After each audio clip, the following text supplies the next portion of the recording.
Chicago, so I'm hoping that it's also a wonderful day wherever you are. We'll be talking about equity guided change at rural community colleges this afternoon. But before we get started with that, I would like to go ahead and introduce myself. My name is Edmund Graham. I'm a graduate research assistant, and I will be kind of emceeing this coffee break webinar here this afternoon. So with that, all of you are currently on mute. I'm going to keep you all on mute.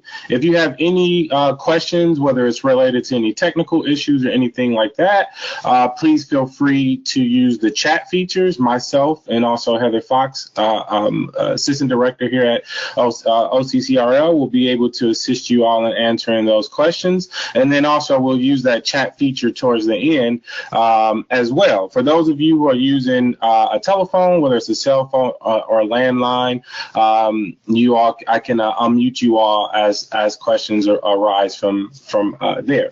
So with that, without any further ado, I would like to turn it over to my wonderful colleague, Marcy Rocky, who is a graduate research associate and now project coordinator of the Pathways to Results project at the Office of Community College Research and Leadership.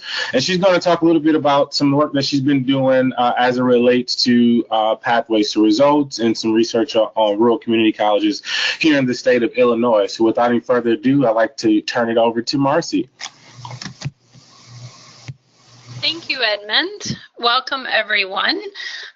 Before we get started, I'll just give you a brief overview of our session. The session does highlight a recent brief that I authored on equity-guided change at rural community colleges here in the state of Illinois. And a little bit about our office before we have our overview of our brief webinar today. The Office of Community College Research and Leadership, if you're not familiar with us, we study policies, programs, and practices designed to enhance outcomes for diverse youth and adults who seek to transition to and through college to employment. And so you can see our focus areas here of pathways and programs of study, college and career readiness, and transfer and college completion. So as we look at the recent brief on equity-guided change at rural community colleges, we will start out by talking about some rural issues that are relevant to higher education today. We will also be providing some information on the Illinois context. So again, these institutions are located in the state of Illinois. And so we'll talk a little bit about that context if you are not as familiar with the state. We will also be talking about our Pathways to Results model that is equity guided. So you'll get some information on that framework and how that model works. And then of course, some more information on our featured institutions that are in the brief, as well as some additional information on their projects and the implications of their projects, and of course the implications in the brief for rural community colleges. And then finally, we will wrap up with some resources that I'll be referencing throughout the presentation. And so those will be available on different links in the PowerPoint, and all registrants will be provided with a link to the slides later that'll have those links in there. So now that you have a little bit of information about OCCRL and about our presentation, we'll get started. As many of you know, rural issues are in the spotlight in a variety of contexts. We can think politically, economically, and so these are just some different news clippings. As recently as last week in the Wall Street Journal, there was a headline on the front page about rural Americans feeling stuck in fading towns, and it went on to talk about financial and cultural barriers, about decreasing social mobility in rural areas. Another article from the New York Times back in May about elite colleges and rural students, so different opportunities to engage rural students in elite colleges and the approaches that those colleges are taking. an opinion piece on how, the implications if we don't look at rural youth and college success.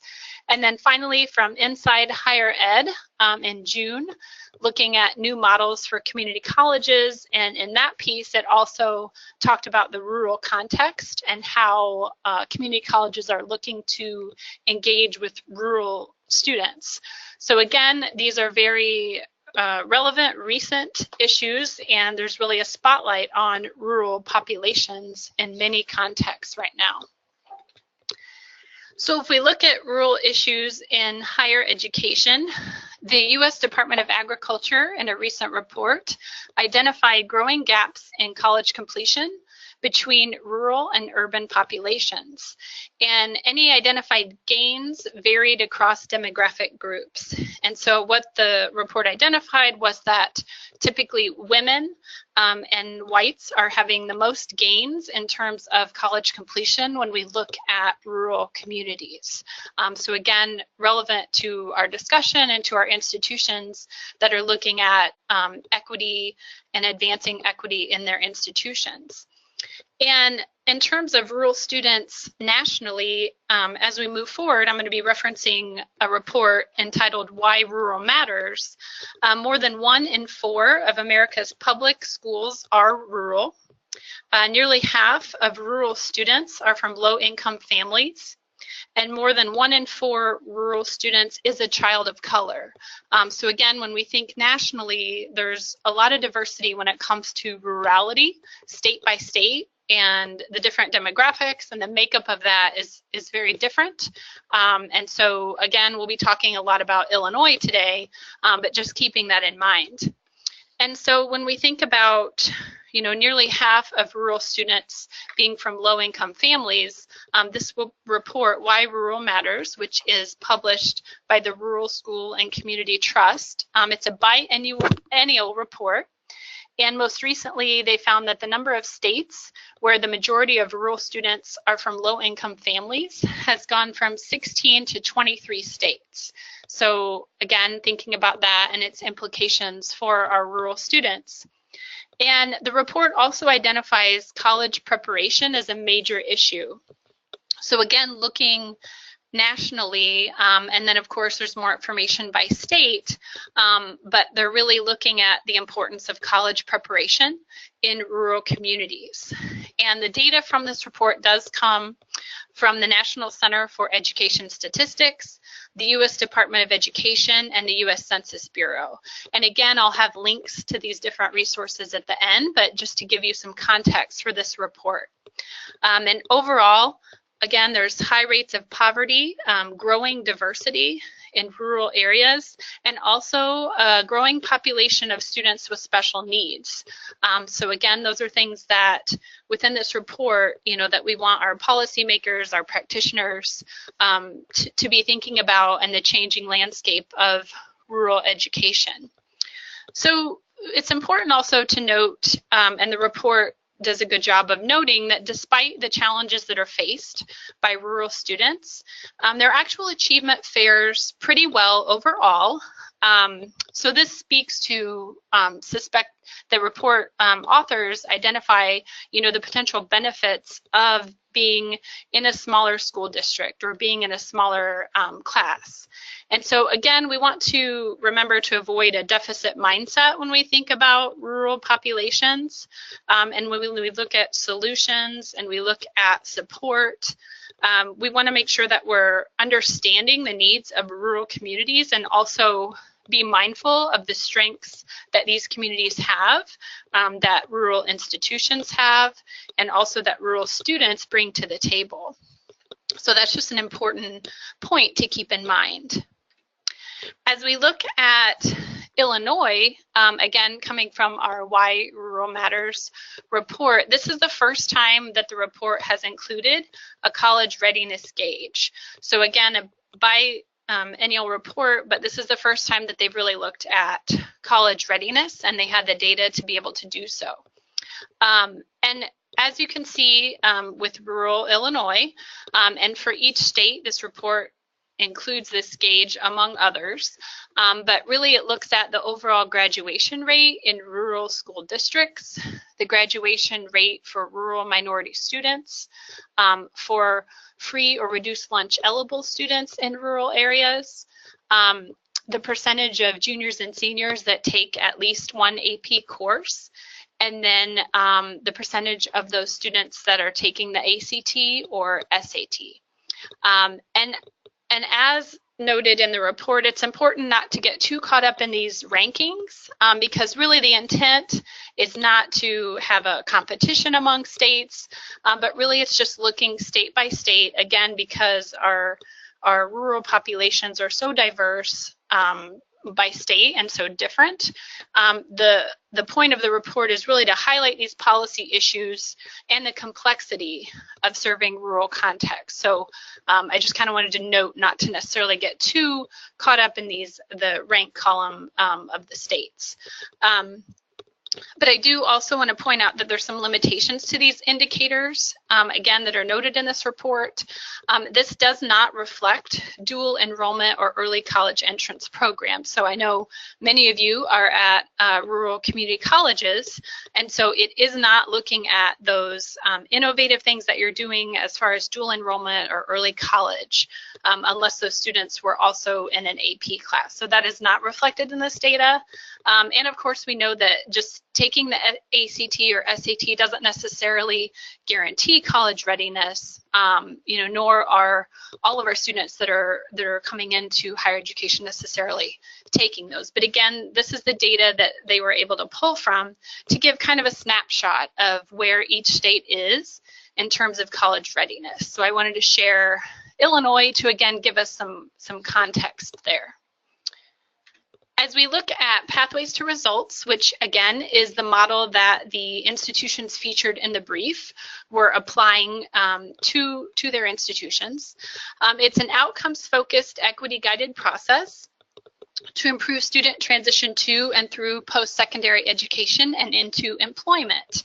And our model there, as you can see, the basis is really rooted in equity and outcomes, which involves looking at disaggregated data. So for institutions to really define equity in their institution and to use data to really identify where there are equity gaps. And then, of course, review and reflection happens all the way through this process. And if you'll see at the top, we have our engagement and commitment, where we're really looking at how do we engage both internal and external partners in our institutions, in our communities, in our districts, and then commit to actually creating some opportunities to address these equity gaps that we've identified from our data. And as a part of that, we move into looking at our institutional processes and practices and how they may or may not be serving our students well, or may serve different kinds of students differently, and possibly even create unintentional barriers for students. And then we move into actually identifying an improvement that we would like to make to address our identified equity gap, and then also looking at how might we evaluate that improvement. And so what are our benchmarks for success, and when will we begin to evaluate that? So that's the pathways to results model that these institutions we're going to be talking about were implementing. And this pathways to results is funded by the Illinois Community College Board and supported by our staff here at OCCRL. There are 2 different cohorts going on at any given time.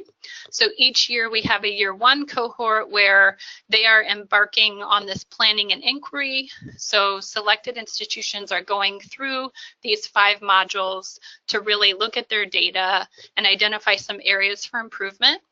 And then those institutions that choose to apply for year 2 then would apply to be able to receive funding to actually implement whatever change they're wanting to create.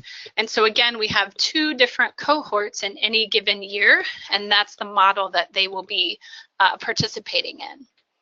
And so for our featured institutions and their projects, first we have our Illinois Eastern Community Colleges, which is unique in and of itself because there are multiple sites within their district.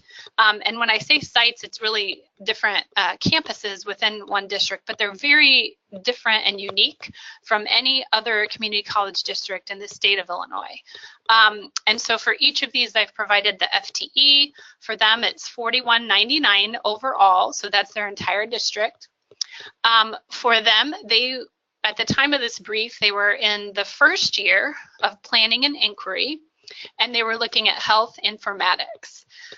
Their strategy, actually, as they went through planning and inquiry, they identified a need to actually enhance their data collection and data-driven decision-making abilities in terms of their tools and resources and CTE programs overall. So they actually were accepted as a year 2 institution to implement changes related to being able to enhance their resources when it comes to data collection and data-driven decision-making within CTE.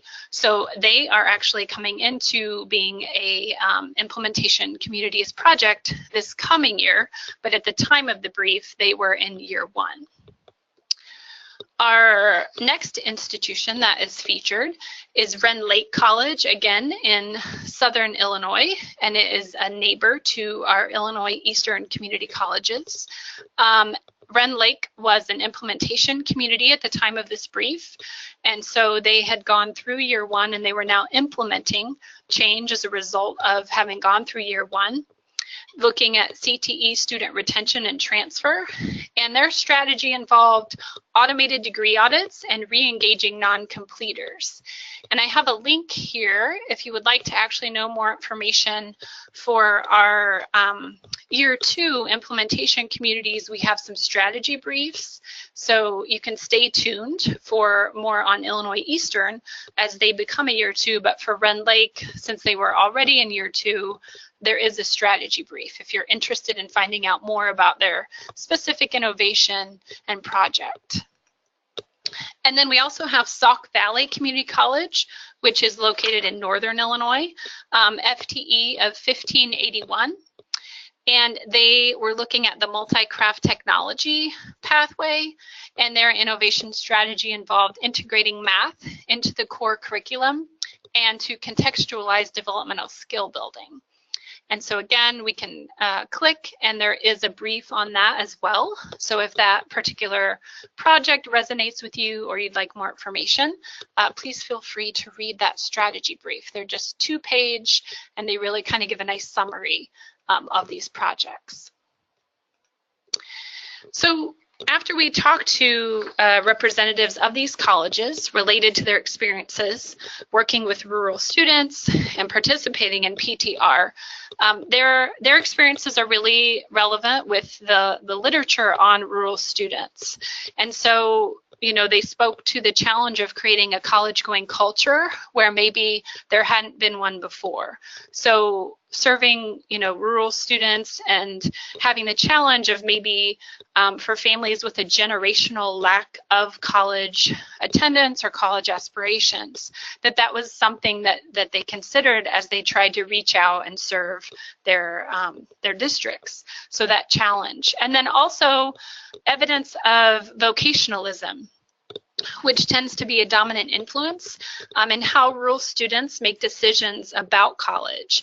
And so for rural students, they tend to place a greater emphasis on how educational goals or occupational goals and outcomes are relevant to their immediate communities. So of course, you can imagine within a rural context, you may have more limited employment options or familiarity with different occupations just based on where those students live. So there's that vocationalism as part of their decision making that may not, you know, have them looking at a broader scope of opportunities or careers. And so that can be a challenge. But again, as we know that, it can also help us reach out to rural students more effectively. The other thing that, again, excuse me, is connected back to the literature on rural students is that distance and poverty are primary barriers to education and employment. And as we saw in our recent, reports on rural communities and rural students, poverty is a large barrier for those students. And then distance, again, students can have long drives to be able to actually get to, their community college or other higher education institutions. And while we have technology, we also know that that's different in terms of access when it comes to being in a rural area, or even, having less financial resources to be able to access that. So distance and poverty are primary barriers for students in relation to education and employment. And even for one of our institutions, talking about students actually changing their aspirations to more align with what was actually geographically closer to them. So for example, if they had to travel a further distance to be able to pursue something that they really wanted to pursue, they would actually choose something different because it was geographically closer to them. So again, reducing their commute, reducing the financial resources that they would need to be able to pursue that. So important to consider. And then for employment, again, similar to when we think about students making choices about college, having that limited opportunity for career exploration. So again, having more of a context that's more local, and particularly for those students that don't want to leave that local area. They want to explore careers that allow them to live and work and remain in their communities, which again may mean limited employment options in addition to limited career choice.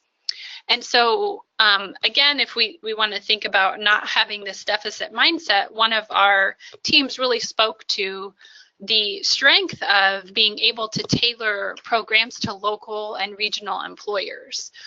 So, really being able to, when we think about our PTR model, that engagement and commitment, that they can engage in a really unique and really strong way with their local and regional employers in where in maybe larger contexts or more populated areas wouldn't be possible.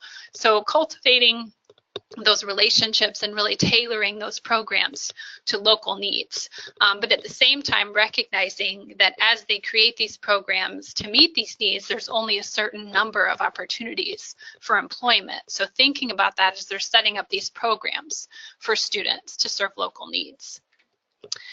And so when we look at the brief, which is pictured here, in relation to how PTR has helped rural community colleges and institutional improvement, the observations that these teams made was that, first of all, supporting data-driven decision making. And so, particularly in Illinois, where we've had a lot of budget issues that have really hit our rural communities and our rural community colleges hard, and hitting everyone hard, but particularly for those that are more vulnerable, lack economies of scale, that they've seen less financial and human resources. So PTR was helpful in providing opportunities for them and for their teams to get together and take the time to make data-driven decisions, to be able to look at data and enhance their efforts to collect data. Second, they also found that participating in PTR was able to enhance and strengthen their partnerships. So both internally and externally, if we think about our internal teams, but also our external stakeholders. So how they were able to even engage competing employers to come together and look at a particular pathway and employment options in the local area.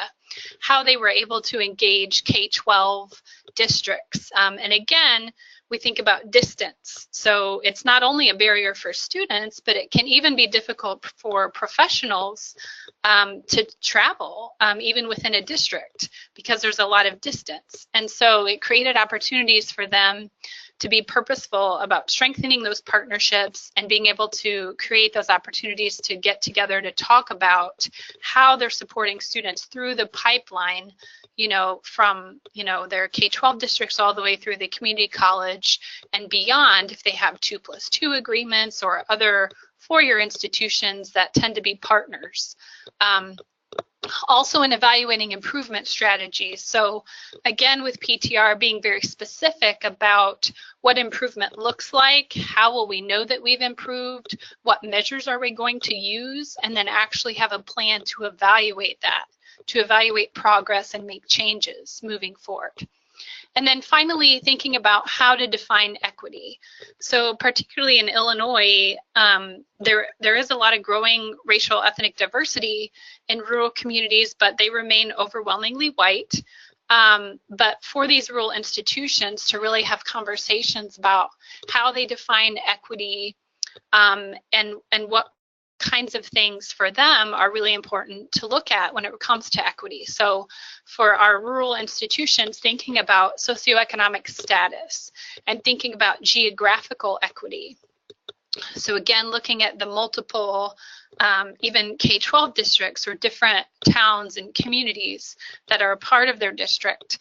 For those rural institutions, using those things and looking at equity within that context was an important consideration for them as they were looking at their data.